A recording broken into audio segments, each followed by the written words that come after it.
The day the galaxy gathered for the vote felt strangely quiet on Earth. People across the planet woke up with a mix of worry and confusion. They knew the council meeting was important, but most didn't understand how deeply everything was about to change.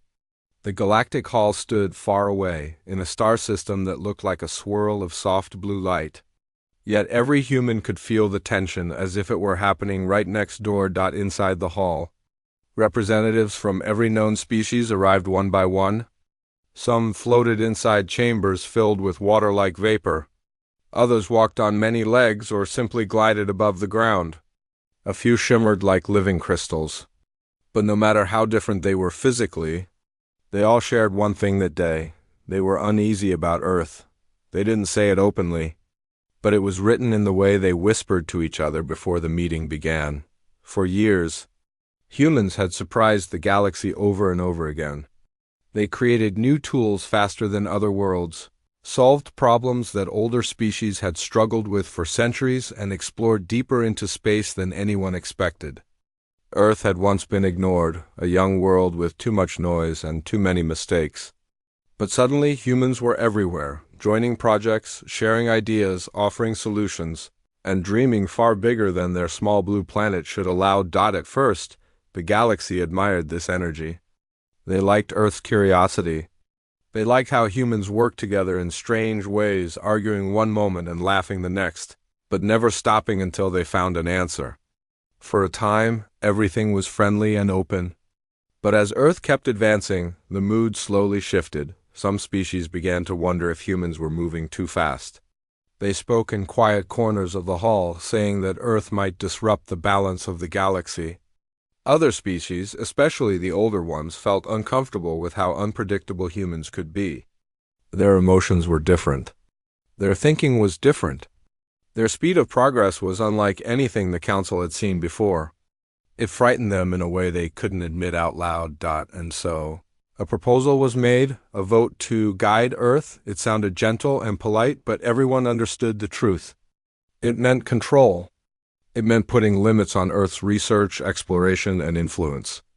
It meant telling humans what they could or could not do. It was a soft kind of restriction, hidden behind friendly words. As the meeting began, Earth's representative, a calm, thoughtful older human, stood in the center. They knew this vote had been building for a long time. They had heard the whispers. They had seen the way other delegates avoided discussing Earth's discoveries. But they hoped logic and trust would win. The hall dimmed. The floating screens lit up. The proposal appeared in giant letters written in a neutral tone that tried to hide the weight of what was being decided. Then the voting began. One by one, species cast their choices. Some raised glowing symbols. Others pressed their limbs into small crystal panels. A few blinked patterns of light. Each vote echoed gently through the hall as a soft tone. To someone watching from afar, the process might have looked peaceful. But inside, every sound felt like a heavy stone falling onto a fragile bridge. The first few votes were hesitant, almost uncertain. But once a handful of species voted in favor of controlling Earth, the rest followed. Fear spreads fast, especially in places where people pretend it doesn't exist. Slowly, almost painfully, the numbers rose. Even species that had once worked closely with humans cast their votes to limit Earth's freedom. The human representative watched the results appear on the giant screen. Their expression didn't change. They didn't interrupt. They didn't protest. They simply stood there, their hands clasped together, waiting for the final count. Outside the hall, humans on Earth sat in front of screens, listening to updates with tight hearts. They didn't know whether to hope or to prepare for disappointment. A child in a classroom asked their teacher why other worlds didn't trust humans anymore. A group of scientists gathered around a radio-like device, speaking in low voices about what might happen to their unfinished projects. Families paused during dinner to check the news again and again. When the final vote was announced, the hall fell silent. Every species had voted in favor of controlling Earth. The decision was unanimous. Even those who had doubts chose to side with the majority. For a moment, no one breathed. Then the council leader spoke, explaining the new rules. Earth would continue participating in galactic affairs, but under close supervision. Human technology would be monitored. Certain research areas would be paused. Deep space exploration would require council approval. It was all said with polite smiles, but everyone could hear the truth behind the words. Earth had been placed under restrictions like a student who needed to be watched. The human representative nodded slowly. They thanked the council for its time. They didn't raise their voice.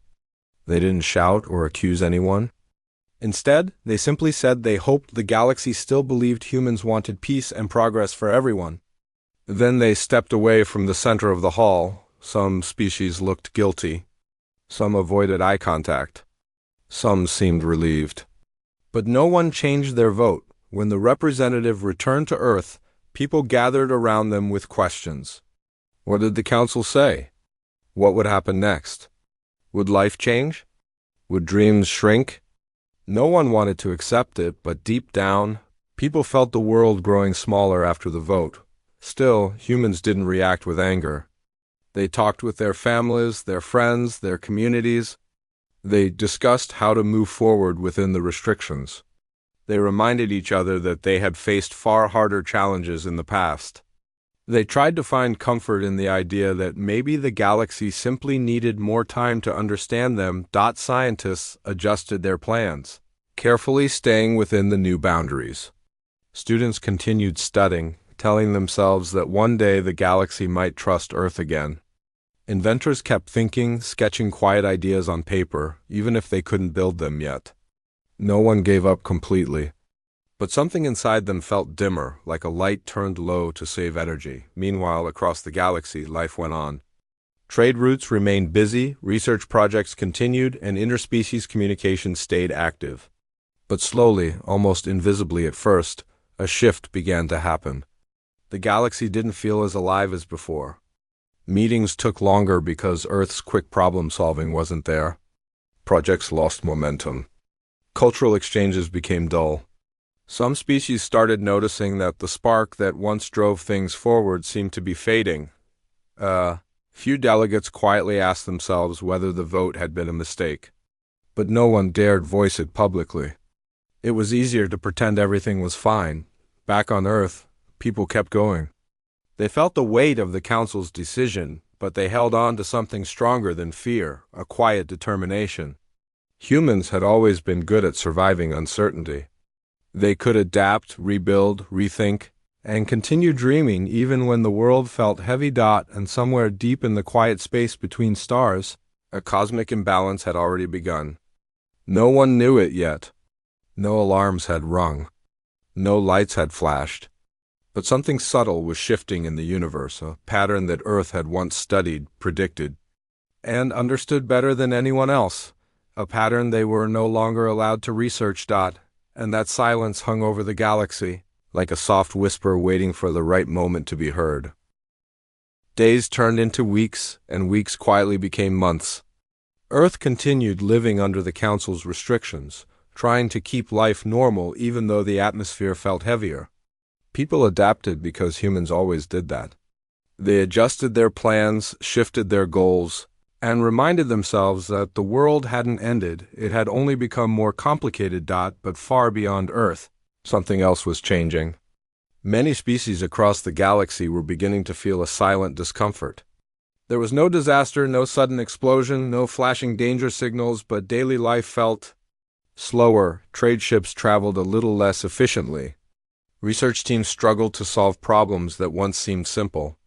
Even the communication systems that connected different worlds experienced small glitches that no one could explain. At first, everyone assumed it was just coincidence. But as the small issues grew into bigger ones, worry spread. Meetings in the Galactic Hall became longer and more confusing. Species that were normally calm began to ask why their technology was weakening. No one had answers, and everyone kept waiting for someone else to speak up. It was during one of those long meetings that a researcher from a distant, quiet world finally said something that shocked the hall. They mentioned that Earth once studied this kind of cosmic imbalance. Earth had predicted that the galaxy might someday face energy waves that interrupted star systems in random patterns. This research had been presented years before, but it was one of the studies the Council had shut down after placing Earth under control. The hall grew silent. No one wanted to admit it, but the truth hovered over them like a shadow. They needed Earth, they needed humans, they needed the very minds they had restricted and silenced. For the first time since the vote, fear spread through the Council, real fear, not the polite political kind. And that fear made them move. Delegates began reaching out to each other, discussing Earth behind closed doors. Some argued that asking humans for help would make the Council look weak. Others said pride wouldn't save anyone. The quiet researcher simply said, "If we don't ask now, we may lose the chance later." Within days, a small group of delegates prepared to travel to Earth. They didn't know how humans would react. Would Earth be angry? Would they refuse to help? Would they remind the galaxy of the vote? No one knew, and the uncertainty made the journey feel long. When the delegation arrived on Earth, they expected crowds of people full of resentment or at least tension. But something unexpected happened. Humans greeted them calmly. There were no protests, no angry speeches, no defensive questions. Instead, Earth's representative invited everyone to sit together, as if they were meeting old friends who had been away too long. The delegates explained the situation. They talked about the cosmic imbalance, the failing systems, the increasing instability across the galaxy. They admitted they didn't know what to do. They admitted they needed Earth's research and Earth's minds. And in a very quiet voice, the lead delegate said, "We are asking for your help." "Please." The room stayed silent for a long moment. The humans listened carefully, absorbing every detail. When the delegates finished, the representative leaned back slightly and took a slow breath. Everyone waited for some emotional response, anger, disappointment, blame, something. But the human simply said, "We'll help." The delegates blinked in disbelief. "You will?" "Of course," the representative replied. "This galaxy is our home too. If one world is in danger, all worlds are in danger." No one expected Earth to respond like that. The delegates had arrived prepared for arguments, negotiations, maybe even conditions. But humans didn't ask for anything. They didn't demand apologies. They didn't mention the restrictions. They only wanted to fix the problem, because that's what humans did, help others even if the world hadn't treated them fairly. News spread quickly across the galaxy. Earth had agreed to help. The reaction was overwhelming. Many species felt relief. Others felt shame. Some couldn't understand why humans chose kindness instead of anger. But regardless of their feelings, everyone prepared to work together. Human scientists got the chance to reopen their old studies. They pulled out charts, maps of star patterns, and old digital notes that had been gathering dust. They worked day and night, connecting data points that other species had missed. They didn't work alone. Researchers from dozens of worlds joined them. For the first time in many years, the galaxy felt united around a single goal. The cosmic imbalance turned out to be more complicated than expected. Energy waves were moving between star systems in unpredictable paths, disturbing natural forces and causing the communication failures everyone had been experiencing. But because humans had studied this before, they understood the deeper pattern hidden inside the chaos. They explained that the waves weren't random, they followed a rhythm, a cycle, something that behaved almost like a heartbeat across the galaxy. Together, humans and other species built a massive network of stabilizing devices placed across planets and space stations. Every species contributed something unique: materials, knowledge, energy sources, transportation fleets. It became one of the largest cooperative projects in galactic history. And slowly, the imbalance began to fade. Stars regained their steady glow. Communication lines cleared. Energy systems returned to normal. The galaxy, piece by piece, breathed easier again. When the crisis finally passed, the Council called a new meeting. This one felt different. There was no tension, no suspicion, no fear.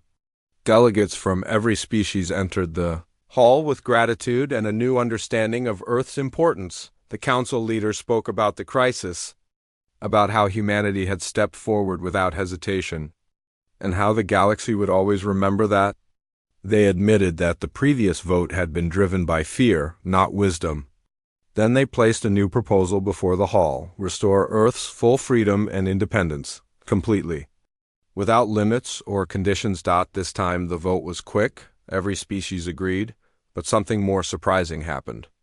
After restoring Earth's freedom, several delegates stood again. They suggested that humans should not only be free, but be invited to help lead future research programs for the entire galaxy. They said Earth's creativity and courage were too important to ever silence again.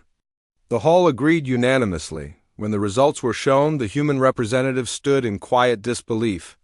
Not because humans wanted power, but because seeing the galaxy trust them again felt like a wound finally healing back on Earth.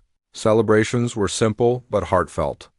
People didn't throw massive parties or make grand statements. Instead, families hugged each other a little tighter. Scientists walked home under the evening sky feeling lighter. Students looked at the stars with the same excitement they once feared was gone forever. Humans never asked for control. They never wanted other species to fear them. All they wanted was a chance to grow, to learn, to explore, and to contribute. And now, the galaxy finally understood that the cosmic crisis ended, but something else began, a new era of cooperation. Earth became a respected partner, not a threat. Other species visited more often, not out of caution but curiosity.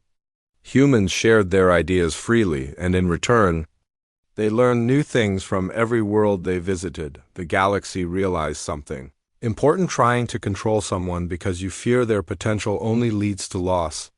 But trusting someone who chooses kindness, even when they've been wronged, can save entire worlds. In the end, humanity didn't just get a second chance. They gave the galaxy and for the first time in a long time, the stars above Earth felt brighter, not because the sky changed, but because hope had returned.